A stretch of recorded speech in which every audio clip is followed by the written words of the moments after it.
오늘 첫 번째로 들려드릴 이야기입니다.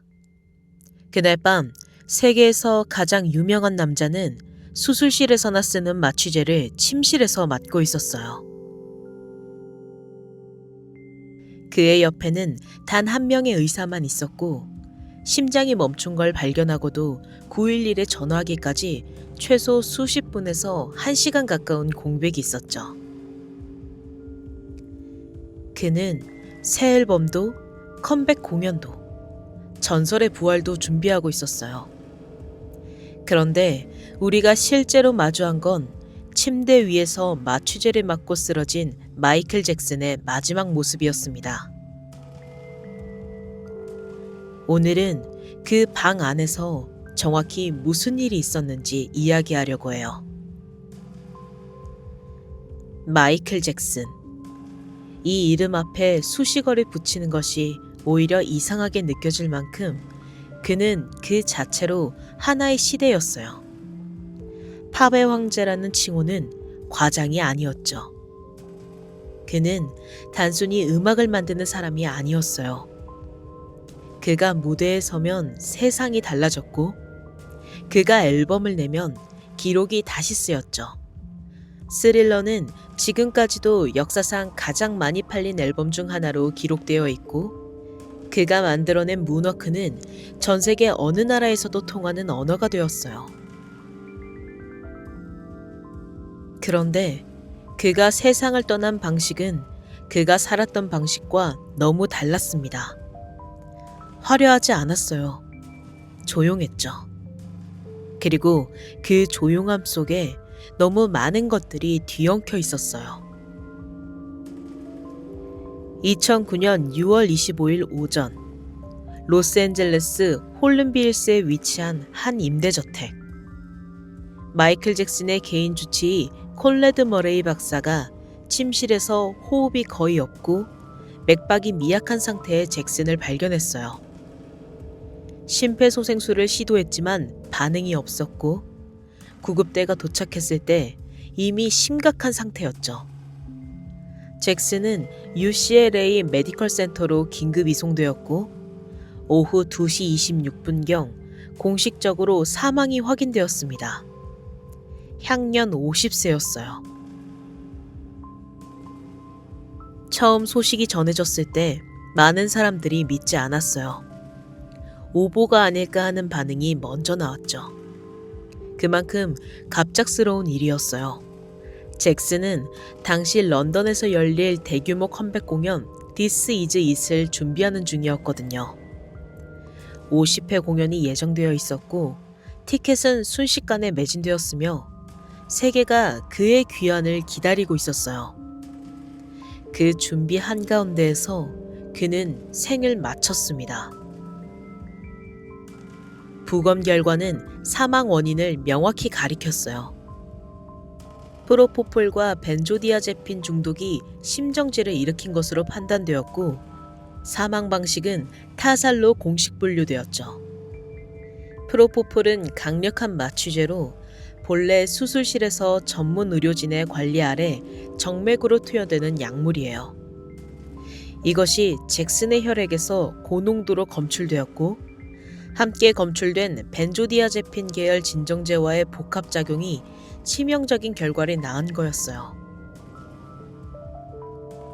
콜레드 머레이는 2011년 유죄 판결을 받았습니다. 혐의는 비자발적 과실치사.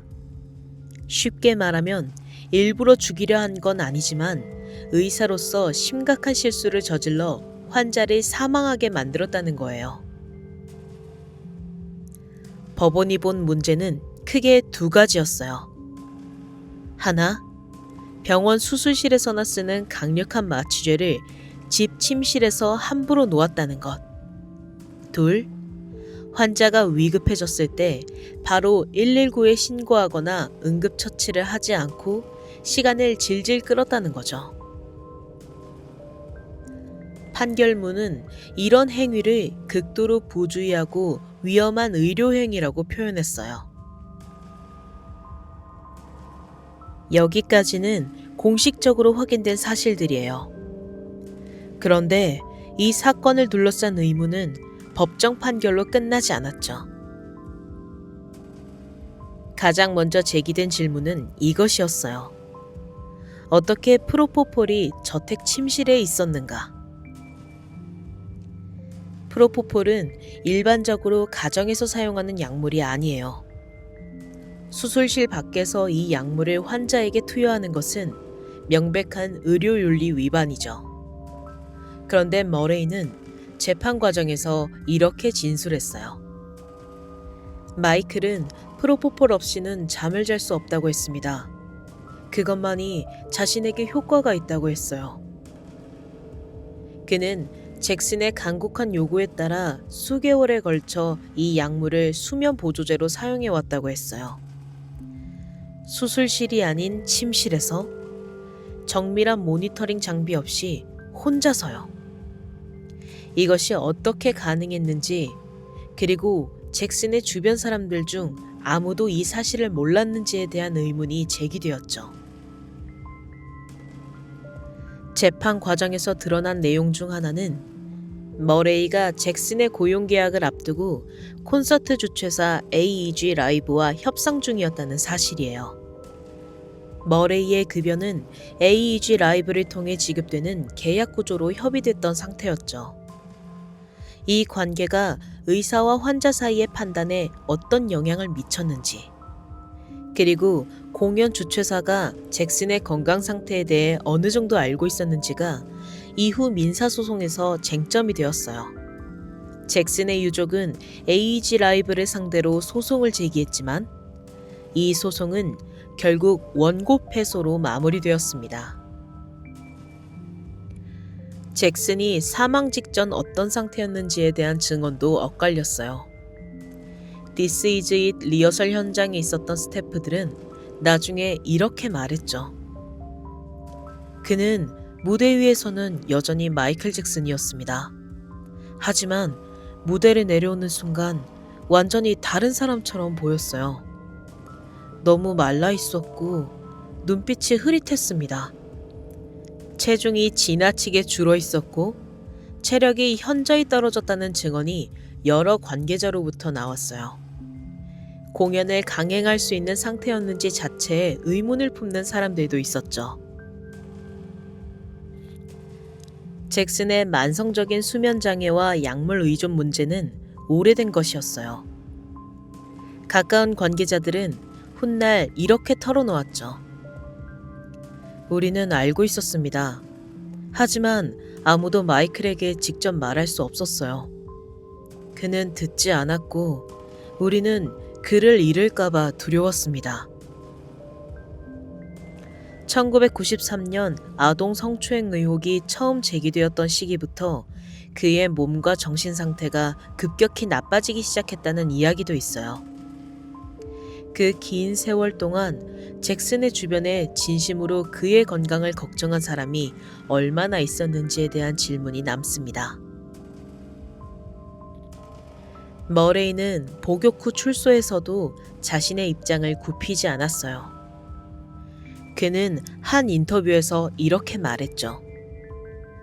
나는 마이클을 죽이지 않았습니다. 나는 그를 살리려 했습니다. 그것이 내가 그 자리에 있었던 이유입니다. 하지만 그 주장은 수술실 밖에서 마취제를 수면제로 사용했다는 사실 앞에서 많은 사람들에게 받아들여지지 않았어요. 잭슨의 죽음을 둘러싼 음모론은 여러 방향으로 뻗어나갔어요. 그 중에는 음악 산업 내의 이해관계, 그의 막대한 재산을 둘러싼 갈등, 혹은 잭슨 스스로 죽음을 위장하고 어딘가에 살아있다는 주장까지 있었죠. 이런 음모론들은 대부분 근거가 없거나 매우 빈약해요. 다만 이런 이야기들이 생겨나고 지금도 사라지지 않는다는 사실 자체가 이 죽음이 얼마나 많은 사람들에게 납득되지 않는 채로 남아있는지를 보여줍니다. 이 사건에서 가장 묵직하게 남는 질문은 사실 단순해요. 세계에서 가장 유명하고 가장 많은 돈을 버는 스타 중 한 명이 침실에서 마취제를 맞으며 잠들려 하고 있었다는 것. 그 주변에는 수십 명의 스태프와 보좌진, 변호사와 매니저들이 있었어요. 그런데 그 누구도 그것을 막지 않았거나 막을 수 없었습니다. 왜였을까요? 잭슨은 어쩌면 매우 오랫동안 혼자였는지 몰라요. 세상에서 가장 많은 사람들이 그의 이름을 알았지만 그의 침실 문 안쪽까지 진심으로 들어온 사람은 거의 없었을 수도 있어요. 그 고립이 어떻게 만들어졌는지, 누가 그것을 방치했는지, 혹은 누군가가 그것을 이용했는지. 법정은 하나의 답을 내렸지만 그 답이 전부라고 느끼는 사람은 많지 않습니다. 2009년 6월 25일. 그날 이후 세계는 잠시 멈췄어요. 그리고 많은 사람들은 지금도 그날을 정확히 기억하죠. 어디에 있었는지, 어떻게 소식을 들었는지. 그만큼 그의 죽음은 단순한 한 사람의 죽음이 아니었어요. 그런데 그 죽음의 진실이 정말로 모두 밝혀졌는지에 대한 답은 아직 완전하지 않습니다. 두 번째 이야기예요. 세상에서 가장 많이 사진이 찍힌 여자. 그녀의 생전 마지막 4시간은 이상하게도 아무도 모릅니다. 마릴린 먼로는 침대에서 죽어 있었고 의사들은 그녀가 자정 무렵 이미 숨을 거두었을 거라고 말했어요. 그런데 경찰에 신고가 들어간 시간은 새벽 4시 25분이었습니다. 그 사이 4시간 동안 그 집안에서 무슨 일이 있었는지, 누가 드나들었는지, 왜 가정부는 시신 곁에서 빨래를 하고 있었다고 말했는지 아무도 설득력 있게 설명하지 못했어요. 게다가 그녀가 꼼꼼히 써왔던 일기장과 수첩은 감쪽같이 사라져 있었죠. 오늘은 마릴린 먼로가 죽은 밤에 사라진 것들을 따라가 보겠습니다. 일기장, 수첩, 4시간, 그리고 그녀가 알고 있었다고 전해지는 어떤 이름들까지요. 일기장이 사라졌어요. 수첩이 사라졌어요. 그리고 4시간이 사라졌습니다. 마릴린 먼로가 세상을 떠난 밤, 누군가는 그 흔적들을 지웠어요. 누가 왜 그랬는지는 지금도 밝혀지지 않았습니다. 1962년 8월 5일 새벽 4시 25분. 캘리포니아주 로스앤젤레스 브렌트우드. 경찰에 신고 전화가 걸려왔어요.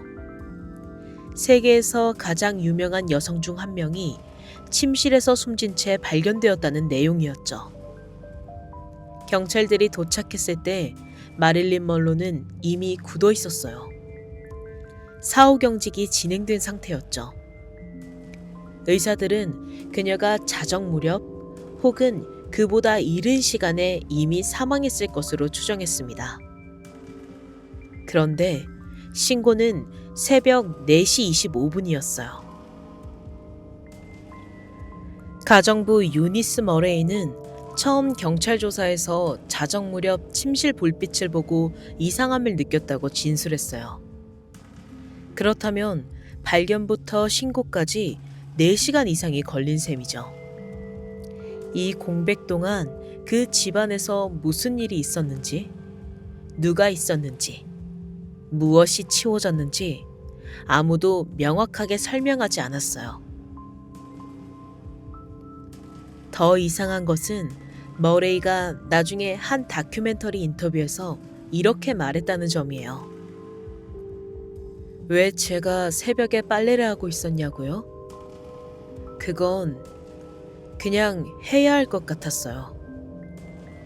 사망 신고를 기다리는 새벽에 세탁기를 돌리고 있었다는 거예요. 그 이유를 묻는 질문에 그녀는 끝내 납득할 만한 답을 내놓지 못했습니다. 정신과 주치의 랄프 그린슨 박사는 그날 밤 창문을 통해 침실에 들어갔다고 했어요. 그는 멀로와 매우 가까운 사이였고 사실상 그녀의 일상 전반을 관리하던 인물이었죠. 그런데 그가 신고 전 그 긴 시간 동안 무엇을 했는지에 대한 진술은 조사를 거듭할수록 조금씩 달라졌어요. 그가 훗날 지인에게 남긴 말이 전해져요. 그날 밤 나는 매우 복잡한 결정을 내려야 했습니다. 그것이 옳은 결정이었는지는 지금도 모르겠어요. 그 복잡한 결정이 무엇이었는지 그는 끝내 구체적으로 밝히지 않았습니다. 공식 사인은 클로랄 하이드레이트와 냄뷰탈의 과다 복용이었어요. 수면제와 진정제였죠. 사망 방식은 추정 자살로 분류되었습니다. 확정이 아니라 추정이었어요. 그리고 그 추정에는 해명되지 않은 구멍이 있었어요. 부검을 담당한 법의학자 토머스 노구치는 나중에 이렇게 말했어요. 혈중 약물 농도는 치사량에 달했습니다. 하지만 위장에서는 약물 잔류물이 거의 발견되지 않았어요. 그것이 저를 오랫동안 불편하게 만들었습니다. 약을 입으로 삼켰다면 위장에 흔적이 남아야 해요.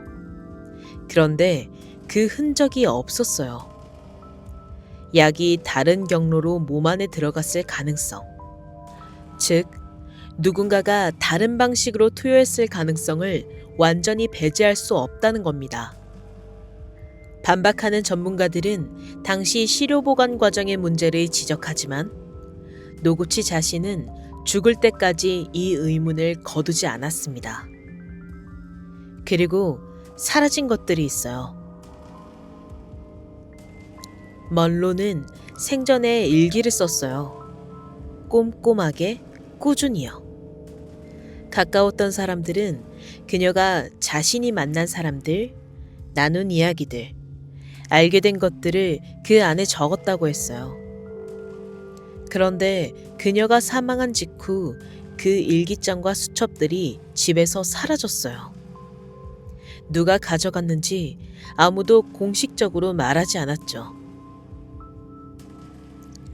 당시 현장에 있었던 한 관계자는 이렇게 증언했어요. 그날 아침 집안에 평소에 없던 사람들이 있었습니다. 그들이 무언가를 챙겨나가는 것을 봤어요. 하지만 저는 묻지 못했습니다. 왜 묻지 못했을까요? 그 사람들이 누구였는지는 지금도 특정되지 않았어요. 기밀 해제된 FBI 문서들은 또 다른 층위를 열어줘요. 미국 연방수사국은 멀로를 오랫동안 감시하고 있었어요. 그녀의 전화가 도청되었고 그녀의 행적이 기록되었죠. 왜 미국 정부가 한 배우를 그토록 주시했는지 문서 어디에도 명확한 이유가 적혀 있지 않아요. 다만 문서 속에는 그녀가 특정 정치적 인물들과 접촉했다는 기록, 그리고 그녀가 민감한 내용의 대화를 나눴다는 기록이 있어요. 구체적인 내용은 여전히 일부가 검게 지워진 채로 남아 있습니다. 멀로와 케네디 형제의 관계는 오랫동안 소문의 영역에 머물러 있었어요. 그녀가 존 F 케네디 대통령의 생일 파티에서 드레스를 입고 해피 버스데이 미스터 프레지던트를 부른 것은 사실입니다. 그 장면은 지금도 영상으로 남아있죠. 그 이상의 관계가 있었는지에 대해서는 확인된 바가 없어요. 하지만 당시 멀로의 측근이었던 한 인물은 훗날 이렇게 말했어요. 마릴린은 자신이 알고 있는 것들 때문에 두려워하고 있었습니다. 그녀는 너무 많은 것을 알았고 너무 많은 사람들과 연결되어 있었어요. 그리고 그것이 그녀를 위험하게 만들었을 수 있습니다. 이 증언이 어디까지 사실인지는 검증할 방법이 없어요. 하지만 이 말이 회자되기 시작하자 사람들은 멀로의 죽음을 다른 시각으로 바라보기 시작했습니다. 사망 당일 밤 그녀의 짐을 방문한 사람이 있었다는 주장도 있어요. 로버트 케네디가 그날 저녁 멀로를 만났다는 증언이 여러 명에게서 나왔죠. 케네디 측은 그날 로버트가 샌프란시스코에 있었다고 했어요. 하지만 그것을 뒷받침하는 공식 기록은 당시 제대로 제출되지 않았고 목격자들의 증언은 지금도 엇갈려요. 이 방문이 실제로 있었는지, 있었다면 무슨 이야기가 오갔는지는 확인할 수 없습니다. 1982년 로스앤젤레스 지방검사실은 이 사건을 재검토했어요. 관계자들을 다시 조사하고 기존 기록을 재분석했죠. 결론은 바뀌지 않았어요. 약물 과다 복용, 추정 자살. 새로운 증거는 없었고 수사는 다시 종결되었습니다. 하지만 그 재수사 과정에서 일부 잠재적 증인들이 이미 사망했거나 연락이 닿지 않았다는 사실도 기록되었어요. 이 사건에서 가장 섬뜩한 것은 사실 단순해요. 세상에서 가장 많이 찍힌 얼굴 중 하나였던 사람의 마지막 밤이 이토록 불분명하다는 거예요. 누가 그 집에 있었는지, 그 4시간 동안 무슨 일이 있었는지, 일기장 안에 무엇이 적혀 있었는지, 검게 지워진 FBI 문서 안에 무엇이 있는지, 하나하나가 답을 내놓지 않은 채로 남아있어요. 마릴린 먼로는 1962년에 죽었습니다. 하지만 그 죽음을 둘러싼 질문들은 지금도 살아있어요. 그리고 아마 한동안은 더 살아있을 거예요. 사라진 것들이 돌아오지 않는 한요. 세 번째 이야기예요. 환호하는 군중 앞에서 모든 것이 카메라에 담기는 그 순간, 미국 대통령의 머리에 총알이 박혔습니다. 1963년 11월 22일 텍사스 댈러스. 총성은 단 몇 초였고 공식 발표는 놀라울 만큼 단순했어요.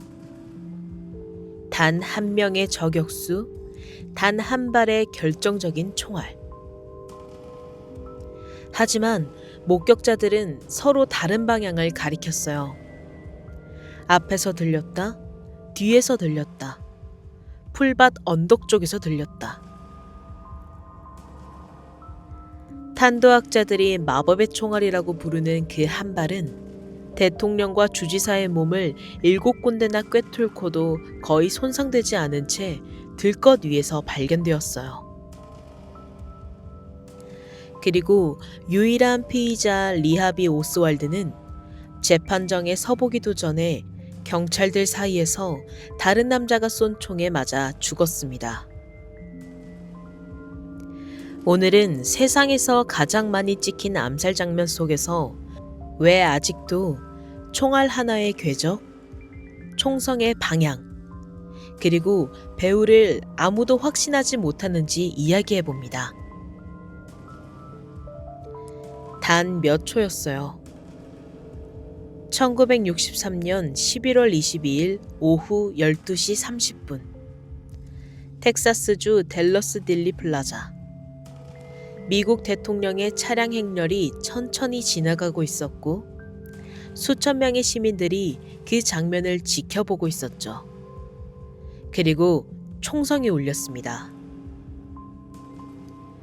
존 F. 케네디는 그 자리에서 머리에 총상을 입었고 파크랜드 메모리얼 병원으로 이송되었지만 오후 1시경 사망이 선고되었어요.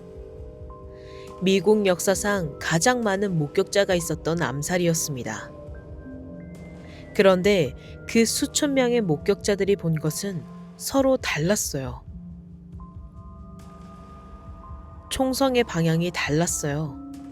어떤 사람은 앞쪽에서 들렸다고 했고, 어떤 사람은 뒤쪽에서, 또 어떤 사람은 오른쪽 풀밭 언덕 쪽에서 들렸다고 했죠.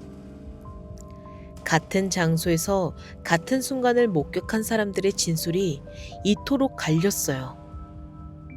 이것이 단순히 충격과 혼란 때문이었는지, 아니면 그날 딜리 플라자에 실제로 한 방향 이상에서 총성이 있었기 때문인지 그 질문은 지금도 해소되지 않았습니다. 공식 조사 결과는 단독 범행이었어요. 1964년 워런 위원회는 오스왈드 단독 범행으로 결론 내렸죠. 리아비 오스왈드. 그는 텍사스 교과서 창고 건물 6층에서 저격을 했고 이후 도주하다 체포된 인물이에요. 그런데 오스왈드는 단 한 번도 재판을 받지 못했어요. 체포된 지 이틀 만에 경찰 유치장 안에서 잭 루비라는 인물에게 총을 맞고 사망했거든요. 범인이 재판도 없이 죽었습니다. 공개된 장소에서, 카메라가 돌아가는 앞에서, 경찰들이 둘러싸고 있는 한가운데에서. 이것이 현실에서 일어난 일이었어요. 잭 루비는 왜 오스왈드를 쐈을까요? 그는 나중에 이렇게 말했어요. 제클린이 다시 재판장에 나와 증언하는 고통을 겪지 않게 하려고 했습니다. 케네디 여사를 위한 것이었어요. 하지만 그 설명을 고지곳대로 믿은 사람은 많지 않았죠. 루비는 댈러스에서 나이트클럽을 운영하던 인물로 조직 범죄와 연결고리가 있다는 의혹이 오래전부터 있었어요. 그가 오스왈드를 쏜 것은 진술을 막기 위한 것이었다는 주장이 곧바로 제기되었죠. 루비 자신은 1967년 복역 중 암으로 사망했어요. 그리고 그도 끝내 재판을 완전히 마치지 못한 채 세상을 떠났습니다.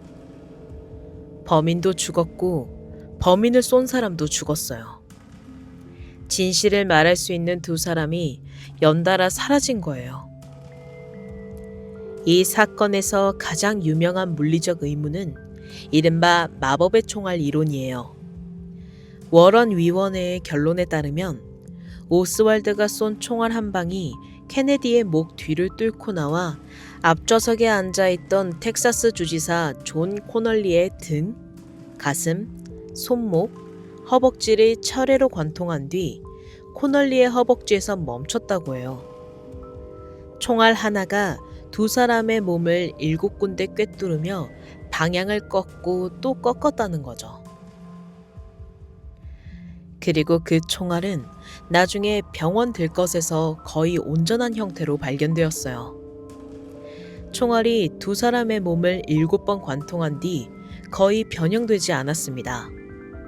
탄도학 전문가들 사이에서도 이 결론을 둘러싼 논쟁은 지금도 계속돼요. 가능하다는 쪽과 물리적으로 납득하기 어렵다는 쪽으로 나뉘죠.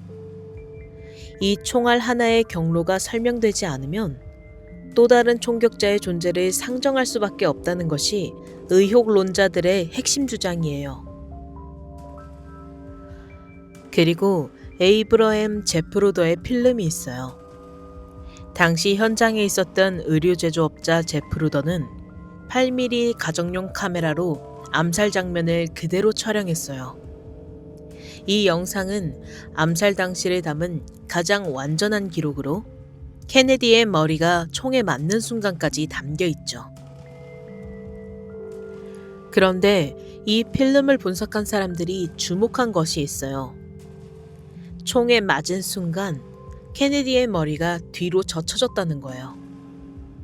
뒤에서 총을 맞았다면 앞으로 쓰러져야 해요. 그런데 그는 뒤로 넘어졌어요. 이것이 앞쪽, 즉 차량 진행 방향의 풀밭 언덕 쪽에서 또 다른 총격이 있었다는 주장의 근거 중 하나예요. 물론 반박도 존재해요. 총상의 반응은 단순히 총알이 날아온 방향의 반대로만 나타나지 않는다고 말하는 법의학자들도 있어요. 하지만 그 영상은 수십 년이 지난 지금도 보는 사람마다 다른 해석을 내놓게 만듭니다. 1979년 미국 하원 암살사건 특별위원회는 다시 한번 이 사건을 조사했어요. 그리고 워런 위원회와는 다른 결론을 내렸죠. 케네디는 아마도 공모의 결과로 암살되었을 것이다. 음향 증거를 분석한 결과 두 방향 이상에서 총격이 있었다는 가능성이 제기되었어요. 단독 범행이 아닐 수 있다는 거였죠. 하지만 이 결론 역시 이후 음향 분석 자체의 신뢰성을 둘러싼 논쟁에 휘말렸고 최종적으로 확정적인 답이 나오지 않았어요.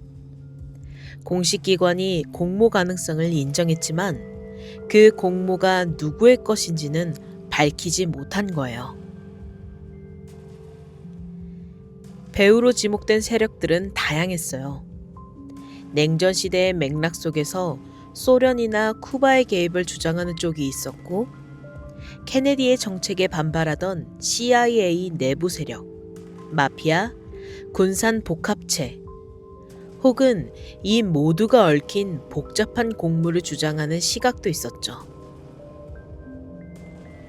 케네디는 취임 후 쿠바 피그만 침공 작전의 실패에 대해 CIA를 강하게 비판했고 베트남 전쟁 확대에도 회의적이었으며 마피아 척결을 위해 법무장관이었던 동생 로버트 케네디를 앞세우고 있었어요.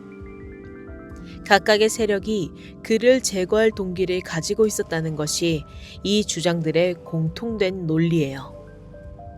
하지만 어느 하나도 결정적인 증거로 연결된 것은 없습니다. 케네디 암살과 관련된 문서들 중 상당수는 수십 년간 기밀로 묶여 있었어요. CIA와 FBI 관련 문서들은 단계적으로 공개되었지만 일부는 여전히 전부 공개되지 않은 상태예요. 왜 그 문서들이 이토록 오래 기밀로 유지되어야 했는지에 대해 정부는 명확한 설명을 내놓지 않았죠. 기밀 해제된 문서 일부에는 오스왈드가 암살 직전 소련과 쿠바 대사관과 접촉했다는 기록, 그리고 CIA가 오스왈드에 대해 예상보다 훨씬 더 많은 정보를 사전에 보유하고 있었다는 내용이 담겨 있었어요. 이것이 무엇을 의미하는지에 대한 해석은 지금도 엇갈립니다. 암살 이후 케네디 주변의 인물들이 연달아 비정상적인 방식으로 사망했다는 이야기도 오랫동안 회자돼요. 이 사건의 증인이거나 관련자였던 인물들이 사고사, 자살, 급사로 잇따라 세상을 떠났다는 거예요. 이것이 우연의 집합인지 아니면 의도적인 것인지를 통계적으로 분석하려는 시도도 있었어요. 하지만 어떤 분석도 결론을 확정짓지 못했죠. 다만 그 이름들의 목록이 길다는 사실은 여전히 사람들을 불편하게 만듭니다. 1963년 11월 22일로부터 60년이 넘게 지났어요. 그 사이 수십 권의 책이 출간되었고 수백 편의 다큐멘터리가 만들어졌으며 여러 차례 공식 재조사가 이루어졌죠. 그럼에도 이 사건에 대해 모든 사람들이 동의하는 하나의 결론은 없어요. 어떤 사람들은 오스왈드의 단독 범행이 맞다고 확신하고 어떤 사람들은 그것이 불가능하다고 확신해요. 그 사이에 어딘가에 진실이 있겠지만 그 진실이 어디에 있는지는 아직 아무도 모릅니다. 총성은 몇 초였어요. 하지만 그 몇 초에 대한 질문은 지금도 끝나지 않았습니다.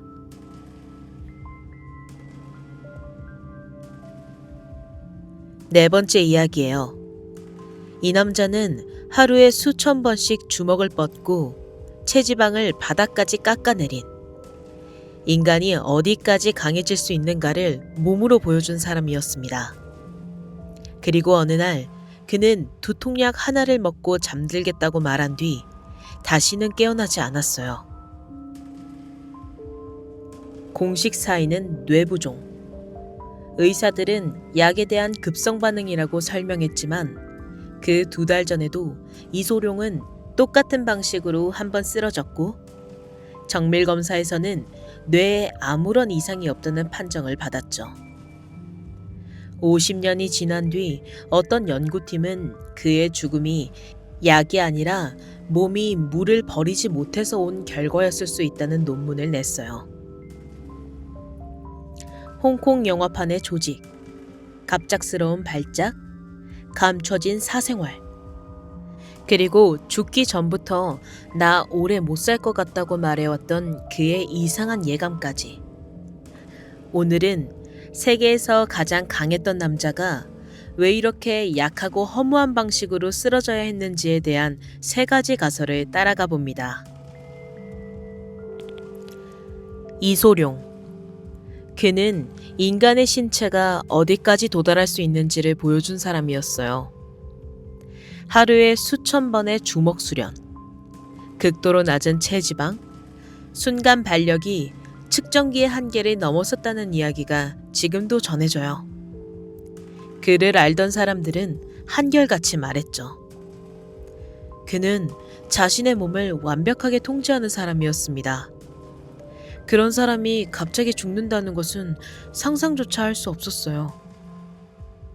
그런데 그 상상할 수 없는 일이 현실이 됐습니다. 1973년 7월 20일, 이소룡의 나이 32이었어요. 그날 오후, 이소룡은 홍콩에서 함께 영화를 작업하던 배우 베티 팅페이의 아파트에 있었어요. 두통을 호소했고 베티가 두통약을 건넸죠. 이소룡은 약을 먹고 잠시 눕겠다고 했어요. 그리고 깨어나지 않았습니다. 병원으로 이송되었지만 이미 의식이 없는 상태였고 그날 밤 사망이 선고되었어요. 공식 사인은 뇌부종이었어요. 두뇌에 체액이 비정상적으로 축적되어 사망에 이른 것으로 그가 복용한 진통제 성분인 메프로바메이트에 대한 급성 과민 반응이 원인으로 지목되었습니다. 의학적으로는 설명 가능한 사인이에요. 하지만 잠깐 생각해봐야 할 것이 있어요. 세계에서 가장 단련된 몸을 가진 남자가 두통약 하나의 반응에 그 자리에서 세상을 떠났어요. 그 약은 당시 일반적으로 시판되던 약이었고 이소룡이 그 약을 처음 먹은 것도 아니었어요. 같은 약을 그날만 몸이 버티지 못했죠. 왜 그날이었을까요? 첫 번째 의문은 이것이 처음이 아니었다는 점이에요. 이소룡은 사망하기 2달 전인 1973년 5월 완전히 똑같은 방식으로 쓰러진 적이 있었어요. 영화 더빙 작업 중 갑자기 발작과 함께 의식을 잃었고 병원으로 긴급 이송되었죠. 그때도 진단명은 뇌부종이었어요. 의사들은 경고했습니다. 지금 당신의 뇌 상태는 매우 위험합니다. 당장 일정을 줄이고 쉬어야 합니다. 이소룡은 그 경고를 무시했고 촬영을 계속했고 2달 뒤 같은 방식으로 다시 쓰러졌어요. 이번에는 깨어나지 못했습니다.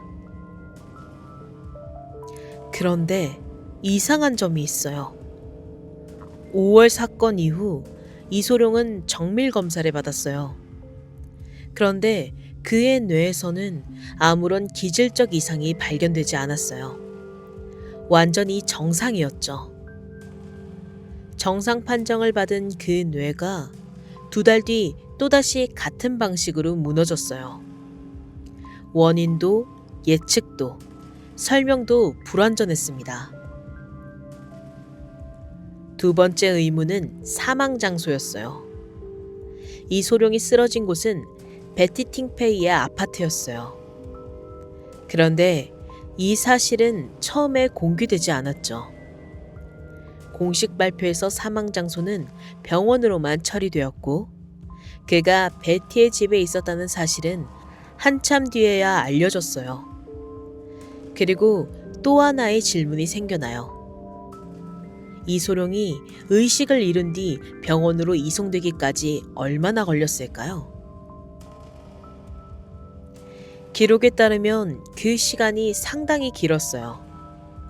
왜 즉시 신고하지 않았는지, 그 사이에 무슨 일이 있었는지 명확하게 해명된 적이 없어요. 이소룡의 아내 린다는 훗날 이렇게 말했어요. 저는 그날 밤 남편이 어디에 있었는지 처음에는 알지 못했습니다. 사실이 너무 늦게, 너무 불완전하게 전달됐어요. 세 번째 의문은 2022년에 제기된 완전히 새로운 가설이에요.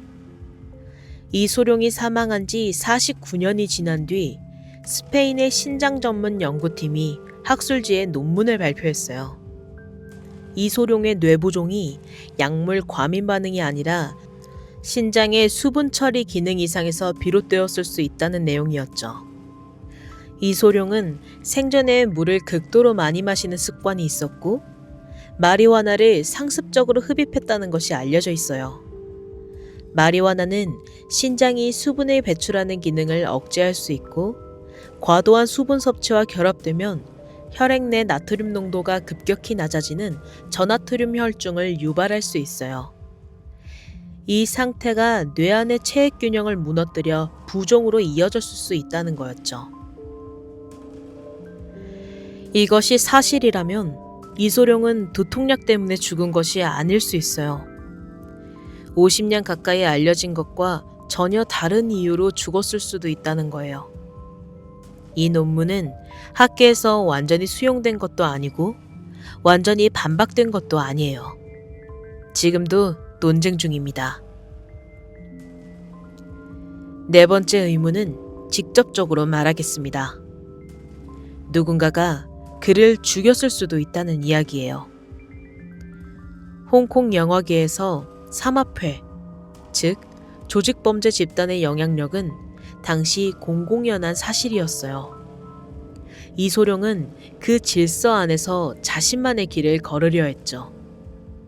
자신의 제작사를 설립했고 기존 스튜디오의 조건을 거부했으며 할리우드와 독자적으로 협상했어요. 그것은 기존 세력의 이익을 직접적으로 위협하는 행동이었죠. 그를 가까이서 본 한 영화인은 이렇게 말했어요. 브루스는 두려움이 없었어요. 아무에게도 고개를 숙이지 않았습니다. 홍콩에서 그런 태도는 위험할 수 있어요. 독살 가능성을 주장하는 쪽에서는 그날 베티의 아파트에서 이소룡에게 무언가가 투여되었을 수 있다고 말해요. 물론 이것을 입증하는 증거는 없어요. 부검에서도 독성 물질은 검출되지 않았죠. 하지만 당시 독성 검사 기술이 지금과 달랐다는 점, 그리고 그 사이에 얼마나 많은 시간이 흘렀는지를 생각하면 완전히 배제할 수 없다는 목소리도 여전히 있습니다.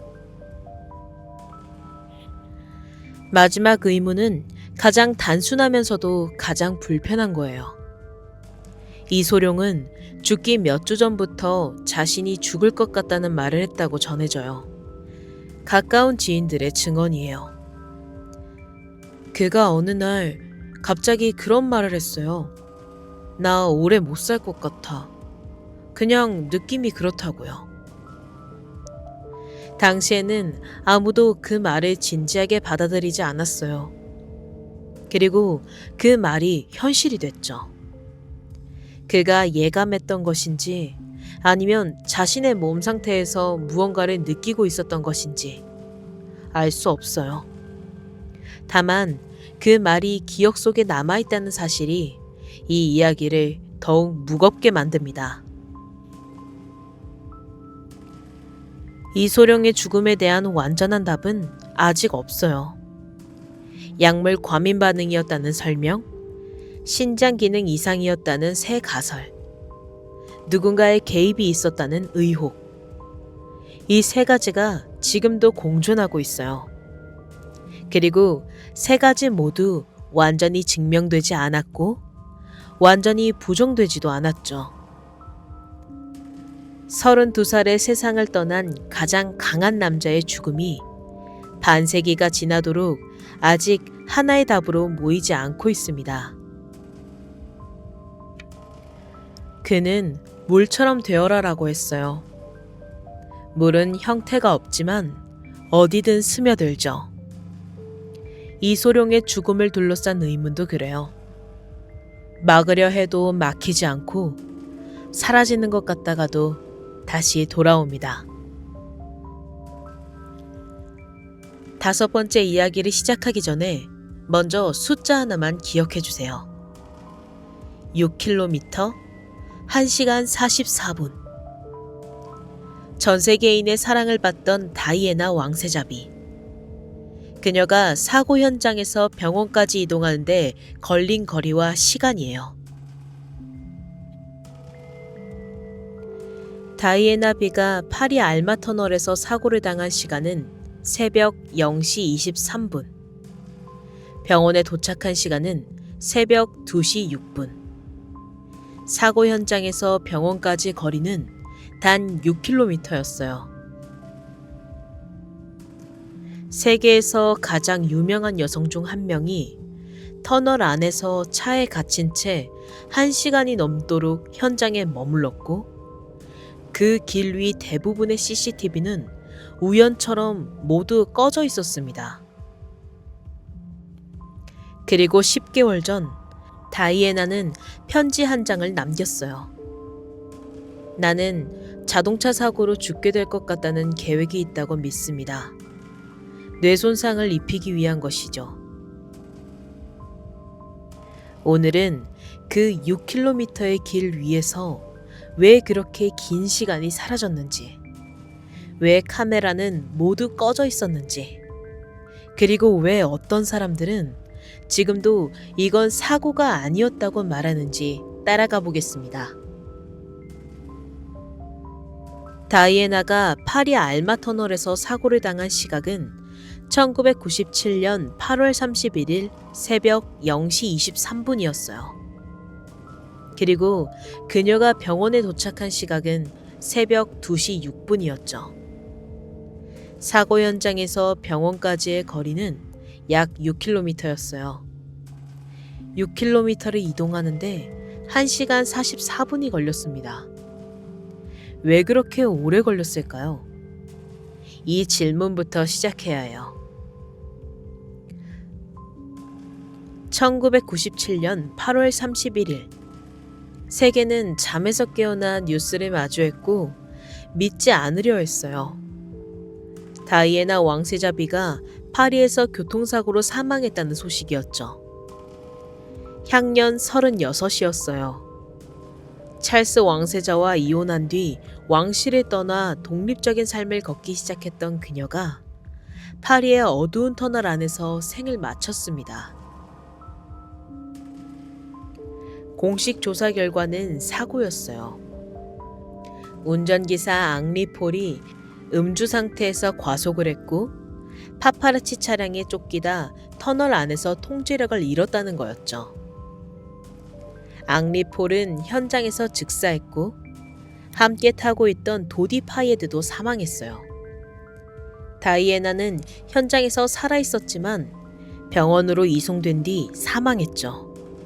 동승자 중 보디가드 트레버 리스 존스만 살아남았습니다. 그런데 이 사고에는 처음부터 설명되지 않은 것들이 있었어요. 첫 번째, 다이애나는 사고 직후 현장에서 살아 있었어요. 목격자들은 그녀가 의식이 있었고 말을 하려 했다고 증언했죠. 그런데 구급대가 현장에 도착한 것은 사고 발생 후 상당한 시간이 지난 뒤였고, 도착한 뒤에도 현장에서 1시간 넘게 머물렀어요. 왜 즉시 병원으로 이송하지 않았는가? 프랑스 구급의료 체계에서는 현장 처치를 중시하는 방식을 따른다는 설명이 있었어요. 하지만 당시 현장 의료진의 판단이 최선이었는지를 두고 지금도 논쟁이 있어요. 영국 측 전문가들은 영국이었다면 즉시 이송을 했을 것이고 결과가 달라졌을 수도 있다고 말했죠. 이송까지 그 1시간 44분이 단순한 절차의 문제였는지 아니면 다른 무언가가 있었는지 아직 완전히 설명된 적이 없습니다. 두 번째, 터널 안에 CCTV가 작동하지 않았어요. 알마 터널은 파리 중심부에 있는 터널이에요. 주변 도로와 구조물에는 수십 대의 감시 카메라가 설치되어 있었죠. 그런데 사고가 난 그 시각, 터널 진입로의 카메라를 포함해 인근의 여러 카메라가 작동을 멈추거나 녹화 중이 아니었다는 상태였다는 것이 확인되었어요. 이것이 장비 결함이었는지, 유지보수 일정 때문이었는지, 아니면 다른 이유가 있었는지, 프랑스 당국은 명확한 설명을 내놓지 않았어요. 세계에서 가장 주목받는 여성 중 한 명이 파리를 이동하는 날 밤, 그 경로의 카메라들이 작동하지 않았습니다. 세 번째, 운전기사 앙리 폴의 혈중 알코올 농도 문제예요. 공식 부검에서 앙리 폴의 혈중 알코올 농도는 법적 허용치의 3배를 넘는 수준이었다고 발표되었어요. 그런데 그의 가족과 동료들은 강하게 반발했죠. 사고 몇 시간 전까지 함께 있었던 직원들은 그는 전혀 취한 것처럼 보이지 않았고 술을 마시는 것도 보지 못했다고 했어요. 앙리 폴의 조치 역시 그가 그렇게 많은 술을 마셨다는 것을 믿기 어렵다는 의견을 냈죠. 혈액 샘플의 신뢰성에 의문을 제기하는 목소리가 있었고, 샘플이 뒤바뀌었을 가능성을 주장하는 사람도 나왔어요. 이것이 사실이라면 사고의 핵심 원인 자체가 흔들리는 거였어요. 프랑스 당국은 혈액 샘플이 정상적으로 채취되고 관리되었다는 입장을 유지했지만 의혹은 사라지지 않았습니다. 네 번째, 다이애나가 임신했을 가능성이 제기되었어요. 도디 파예드의 아버지 모하메드 알 파예드는 두 사람이 약혼을 앞두고 있었으며 다이애나가 임신 중이었다고 주장했죠.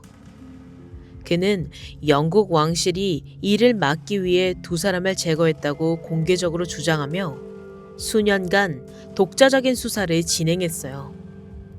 공식 수사에서 임신 사실은 확인되지 않았고 약혼 역시 공식 발표된 바가 없었어요.